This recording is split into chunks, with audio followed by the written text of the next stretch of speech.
Hi, I'm Joseph Elias, founder of Elias Markets, featuring a wide selection of international food items and the freshest produce at the lowest prices. Elias Markets in Allentown and Bethlehem are filled with an ever-changing variety of just-picked fruits and vegetables, tender meats, and deli products. Choose from aisles of international and hard-to-find food and household items. But don't take our word for it. Stop in and see for yourself. Hello everybody, this is Mario here. Welcome to another session of Cooking with Mario. I have another pasta dish I'd like to share with you. The name of the dish I'm going to make today is linguine carbonara. Typically, this pasta dish is made with fettuccine, but in this case I like linguine, and I'm going to substitute the fettuccine with the linguine carbonara. And I know that you might say, well, this guy cooks a lot of pasta dishes. I think that's all he knows. And I think my kids sometimes talk like, oh, Dad, another pasta dish. Oh, my goodness. Well, it happens to be that in the country of Italy, which my ancestors are from, they eat pasta a lot. Matter of fact, they eat it every day. And, it's amazing. They have an expression in Italy, and that is, un giorno senza pasta è come un giorno senza sole, which means a day without pasta is a day without sunshine. So as we cook this pasta dish today, we're going to continue our series on how to use olive oil in your cooking. Happens to be another pasta dish, one of my favorites. There's a lot of standards in the pasta world. There's the scallopinis, there's the Alfredo, there's the marsala. There's a lot of traditional top 10 Hall of Fame Italian dishes. And the carbonara is no exception. It is indeed a hearty dish and an excellent dish to make. And how we're going to make it today is by using these very simple ingredients. Obviously pasta. We have some nice smoked bacon. Typically in the dish you're going to use a pancetta. But in this case I'm substituting with a more accessible prosciutto, or Italian cured ham. I've already rendered it here for you. And we have some fine grated Parmesan cheese, fresh garlic for another scenario, and we have shallots. You can substitute for onions, but shallots are definitely the preferred item in this case. Along with the pasta, I'm going to cook off some escarole. Escarole is an Italian green, so I thought that the dish by itself really wasn't a complete meal, so we're going to add the greens as a side accompaniment. We have some heavy cream, and we have some peas in this case. You can use canned peas if you don't have access to fresh peas from the garden, which I don't. In this case, I bought some nice organic frozen peas that are very bursting with flavor and color. Butter, salt, pepper to taste. We're ready to start the show, folks. Okay, so we've got our pasta warming up.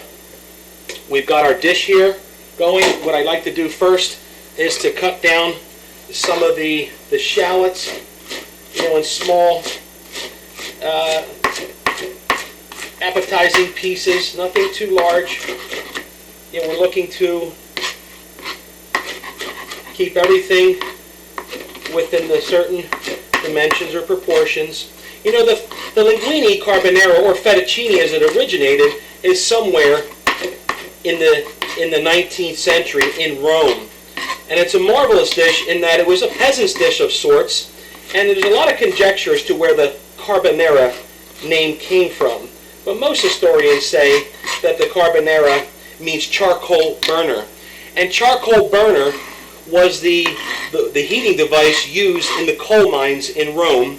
And as the peasants harvested the coal, from the mines, they sat around this burner and they made this dish. So hence the name fettuccine carbonara. So this is one of the difficult things to cut in the carbonara is the bacon. So I'm going to be a little aggressive with that. I probably should have had it prepped prior to that. It's not the prettiest part of the prep process is the bacon. Now you say, why are you using two different pork products? Well, one is for flavor, the other is for texture and flavor. It's not uncommon to mix, two different type of pork products in the carbonara dish. So in this case, some domestic bacon. You don't need a ton of it. You just need a little bit to get you want that fat content right there, because the prosciutto really is really not that fat. So the first thing we're going to do is cook off our bacon. Got a nice non-stick skillet here as we cook off our bacon.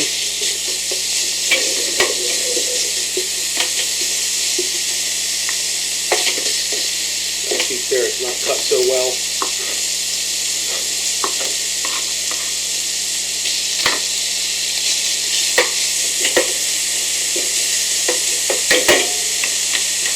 Eventually we're going to work some butter in, but not right yet. Keeping our temperature on medium to medium high, watching for the smoke factor. Now if your dish gets a little out of control and you think it's smoking a little too much, you want to calm it down a little bit with water. It's not a problem. You know, some people frown on it. Oh, you put water in your dish. Well, you know what? It stifles the cooking process, keeps the smoke down, water will render off, and it saves you from burning the day. So there we have it. We have some bacon cooking off. Over here, we have another dish that we're going to put our escarole in, as I show you. Now, escarole is typically made with cannelli beans or white beans in the Italian culture, but today we're not going to add the beans because we already have plenty of protein in our primary dish, linguine carbonara. So while that's cooking off, let me add the next step to our rendition here, and that is going to be the shallots. The shallots can work as we go to another station and prepare that escarole. So shallots are now going to start working. We can turn that up a little bit so we can get a reduction going on. In this case, we're about ready to add butter. I'm cooking for 4 today, so it seems to be the magic number 4. I just added about a third stick of butter to the mix. Let the shallots and the butter work together.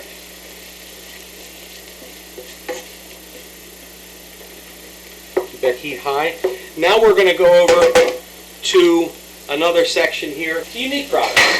You know, it's like in the romaine lettuce family, the escarole. Comes like this, and nice fresh bunch like this.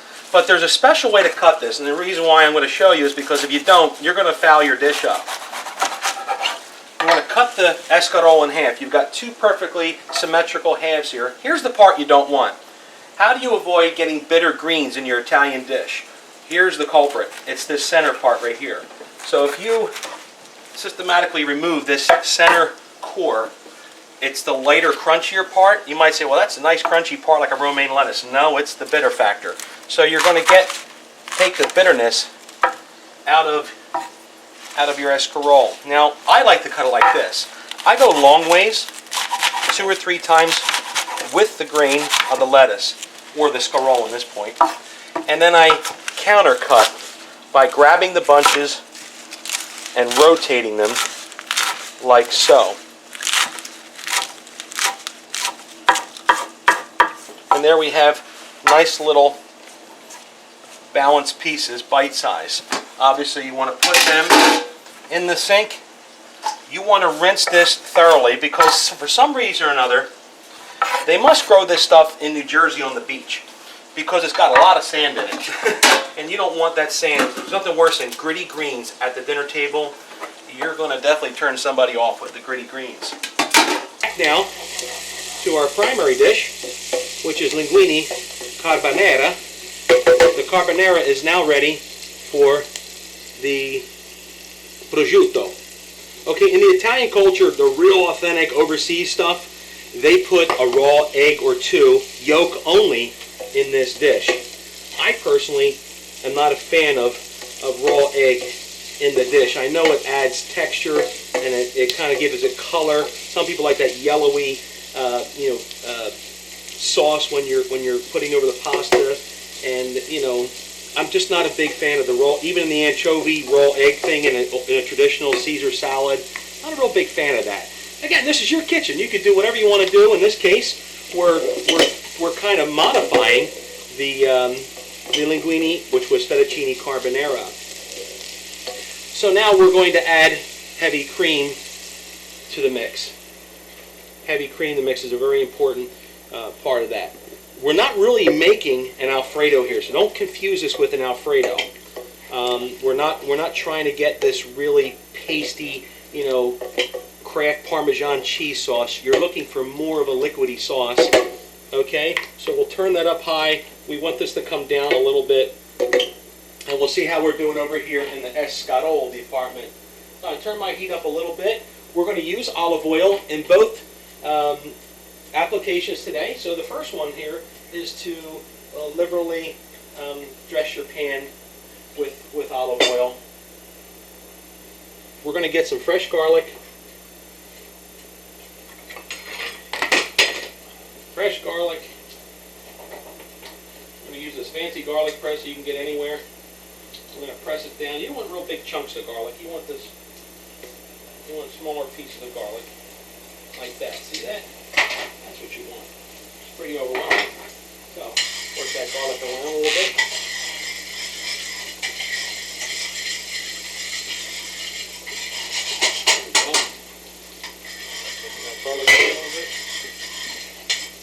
We're actually ready for those greens. And you want some of that juice from the greens as well. That escarole juice. Remember, we're not putting the beans in here. This is just your side accompanying dish. I don't know why I can't find this dish in a lot of restaurants today. I go out and they just, do you have escarole? Do you have rapini? What is that? I mean, even Italian restaurants, they're not even serving this stuff anymore. It's almost like a lost tradition. But this is a really common fare in Italy. So we're going back over here real quick. We're gonna pepper that a little bit. Not even sea salt in the escarole. Back over to our fettuccine carbonara. Pardon me, linguine carbonara in this case. We're going to put our peas in now. This dish is marvelous with peas, folks, I'll tell you. We're going to let that. The peas are a little on the cold side, so they're going to bring the heat down a little bit. We have to let it come back up to speed and reduce again.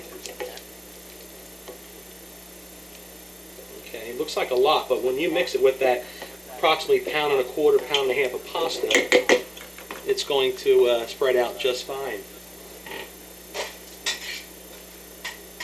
I turn off my escarole. We don't want that to overcook. I got my pasta just about done over here. This actually is done. I got it al dente style. In this case, I use a real nice thin linguine, and we don't want to overcook the pasta. People say eat a lot of pasta, you get fat. That's not true. It's how you cook the pasta that matters. When you overcook pasta, you're going to exaggerate the starch effect of the pasta. It gets mushy. And that's where you retain the weight in a lot of pasta eating. Whereas in Italy, in finer cultures, they cook it al dente, firm. And when it's firm, it actually passes through you. It doesn't stick to your ribs, if you will, thus getting less. So it's important. It's not just for taste purposes to cook al dente. It's for health purposes. So we got that carbonara cooking nice, working down. Got the butter. Now we're going to add a little bit of salt. A little bit of salt. Definitely cracked pepper, folks. Cracked pepper. Nice cracked pepper look on there. And finally, when this gets a little hotter, we're going to add a little bit of high quality grated cheese, a little bit of taste, and mainly for tightening it up a little bit. Again, some nice grated cheese for tightening and for flavor. It's all about the right amounts, folks, and you get to know those amounts as you do it more. I'd like to let you know that a lot of this meal was made possible by Elias Markets in Lehigh Valley in Allentown and Bethlehem. They have two convenient locations. They have one on Tillman Street in Allentown and one in Bethlehem on Route 191, Linden Street.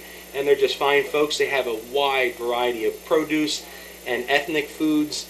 It's a family-run business, I guess, for about 25, 30 years now.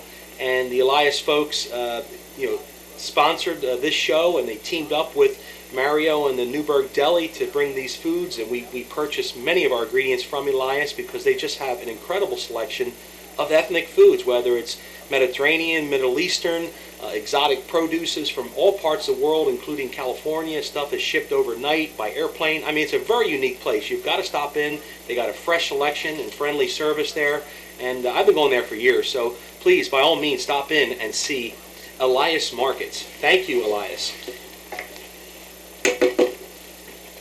The final stages, we're going to give our pasta a little warm up.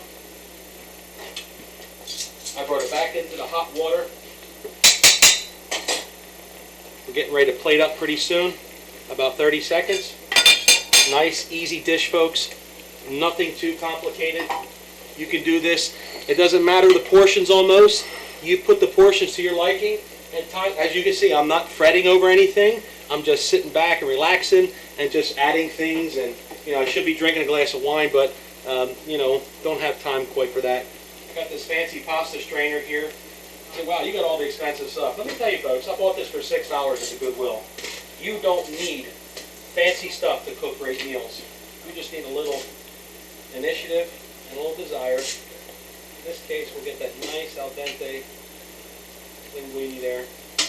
We'll bring it back over to our table. We're going to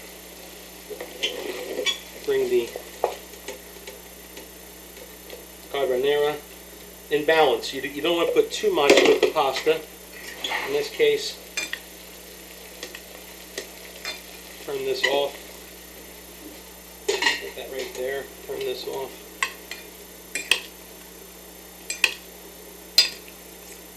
Linguine carbonara with shallots, green peas, bacon, cream, grated cheese, prosciutto, an excellent, extraordinary. You don't have to garnish it or anything, folks.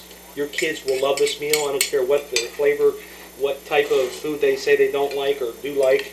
They will absolutely love this meal. Linguine carbonara. Linguine carbonara coupled with escarole in the culture from Italy. It's a marvelous green.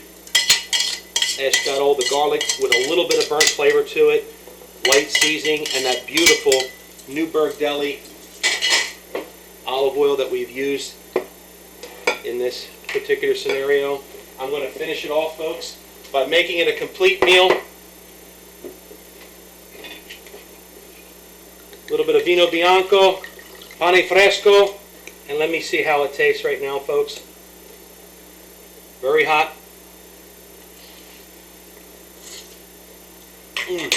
Incredibile. Folks, I'll tell you, it's a marvelous dish. Linguine carbonara. Now you're living. You're enjoying the beautiful fruits of your labor with this fantastic traditional Italian dish that's healthy for you, hearty for you, accompanied with fresh escarole. I thank you for taking part of this series today and tuning in with Cooking with Mario. I look forward to seeing your next episode with you. God bless you and God bless America. Take care. Hi, I'm Joseph Elias, founder of Elias Market, featuring a wide selection of international food items and the freshest produce at the lowest prices. Elias Markets in Allentown and Bethlehem are filled with an ever-changing variety of just-picked fruits and vegetables, tender meats, fresh seafood, and deli products. Choose from aisles of international and hard-to-find food and household items. But don't take our word for it. Stop in and see for yourself.